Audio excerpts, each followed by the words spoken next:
कई लोगों को आपने हाथ में पीछे की तरफ यहाँ फ्लूइड से भरी हुई एक गांठ देखी होगी। फोटो में देखिए, इसे गैंग्लियन सिस्ट बोलते हैं। ये किसी भी उम्र के लोगों को हो सकती है, लेकिन मेनली 20 से 40 साल की उम्र की औरतों को होती है। ये हाथ और पैर के किसी भी जॉइंट में हो सकती है, लेकिन ये सबसे कॉमन प्लेस है। मुझे अपने लेफ्ट नी जॉइंट में बहुत बड़ी गैंग्लियन सिस्ट है, पर मुझे कोई तकलीफ नहीं है। तो ये किसी भी जॉइंट के आजू बाजू के मसल के टेंडन पे हो सकती है।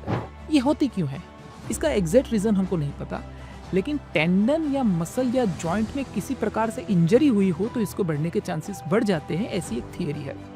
हमारा मसल और टेंडन जो होता है उसके ऊपर वाइट ट्रांसपेरेंट कलर की एक शीट होती है।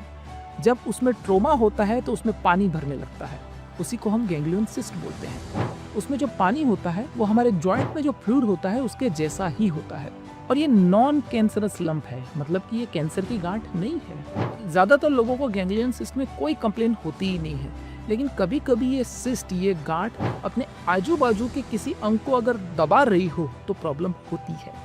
वो कौन सी जगह पे है उसके हिसाब से कंप्लेंट्स भी होती है।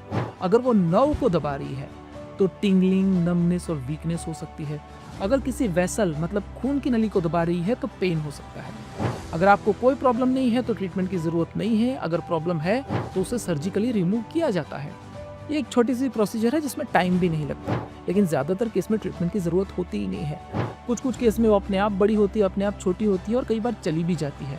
तो नो कंप्लेन, नो ट्रीटमेंट।